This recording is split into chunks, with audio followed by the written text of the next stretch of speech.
रमेश केरे पाटलांसोबत मराठ्यांना ओबीसीतनं आरक्षण देण्यावर चर्चा झालीच नाही असा खुलासा शरद पवारांनी केलाय। शरद पवारांनी केरे पाटलांचा दावा खोडून देखील काढलेला आहे। केरे पाटलांसोबत ओबीसीतनं आरक्षणाचा विषय चर्चेलाच नाही असं पवारांनी सांगितलंय। मी जर सर्वपक्षीय बैठक बोलवा असं म्हणतोय तर ओबीसीतून मराठ्यांना आरक्षण नको असं कसं म्हणेन असा सवाल देखील पवारांनी केलाय। केरे पाटलांसोबत मराठ्यांना ओबीसीतून आरक्षण देण्यावर चर्चा झालीच नाही असं शरद पवारांनी स्पष्ट केलेलं आहे।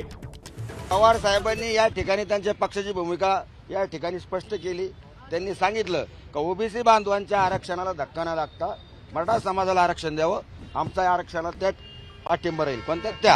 पण पवार साहेबांनी या ठिकाणी स्पष्ट सांगितलं की मराठा समाजाला जर ओबीसी मधून आरक्षण भेटत असेल तर बाकीचा समाज या ठिकाणी नाराज होईल।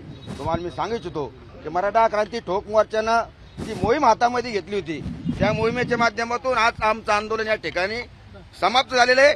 आत्ताच्या बैठकीनंतर केरे पाटील जेव्हा बाहेर आले तेव्हा ते असं म्हणाले की ओबीसीतून मराठ्यांना आरक्षण देता येणार नाही असं तुम्ही सांगितलं, यात तथ्य आहे का? त्यांनी बाहेर माध्यमांना तशी प्रतिक्रिया दिली।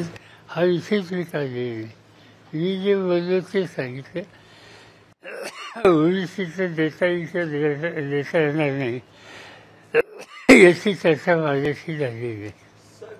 या अर्थी मी मुख्यमंत्र्यांच्या बैठकीमध्ये दोघांनाही बोलवा म्हणतो, उजव्यांचं नाव मी घेतलं तुमच्यासोबत। एबीपी माझा, उघडा डोळे बघा नीट।